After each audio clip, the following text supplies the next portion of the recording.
દાહોદની ઐતિહાસિક ઈદગાહ ખાતે મુસ્લિમ બિરાદરોએ સામૂહિક નમાઝ અદા કરી ઈદ ઉલ ફિત્રની શાનદાર ઉજવણી કરી પરસ્પર ગળે મળી ભાઈચારાનો સંદેશ અપાયો।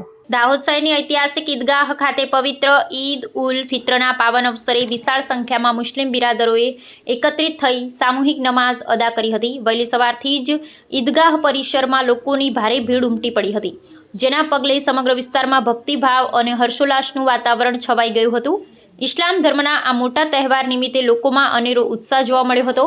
ધાર્મિક વિધિ અને નમાઝ સંપન્ન થયા બાદ ઉપસ્થિત તમામ મુસ્લિમ બિરાદરોએ પરસ્પર ગળે મળી અને એકબીજાને ઈદની હાર્દિક મુબારકબાદી પાઠવી હતી।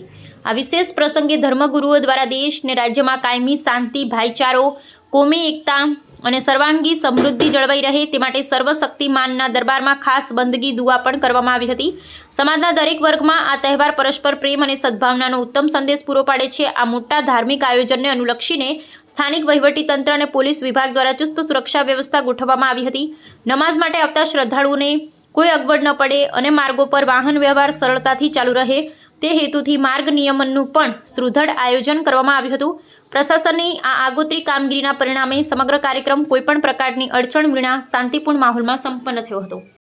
आज ईद का मुबारक दिन है और आज के इस मुबारक दिन में दाहोद की एक पुरानी ईदगाह शाही ईदगाह शरीफ में नमाज ईद उल फित्र अदा की गई और इस नमाज के बाद भारत के अंदर शांति बनी रहे और इसकी हिफाजत रहे ऐसी दुआ की गई। मैं इस मुबारक मौके पर दाहोद की तमाम जनता बल्कि देश की पूरी जनता को दिल की गहराइयों से ईद की मुबारकबाद पेश करता हूँ और साथ में ये दुआ करता हूँ कि अल्लाह तबारक व तआला हमारे इस भारत को अपनी हिफाजत में रखे और जिस तरह से शांति बनी हुई है शांति बनाए रखे। अल्लाह तबारक व तआला हम तमाम को आपस में मोहब्बत अता फरमाए। अस्सलाम वालेकुम।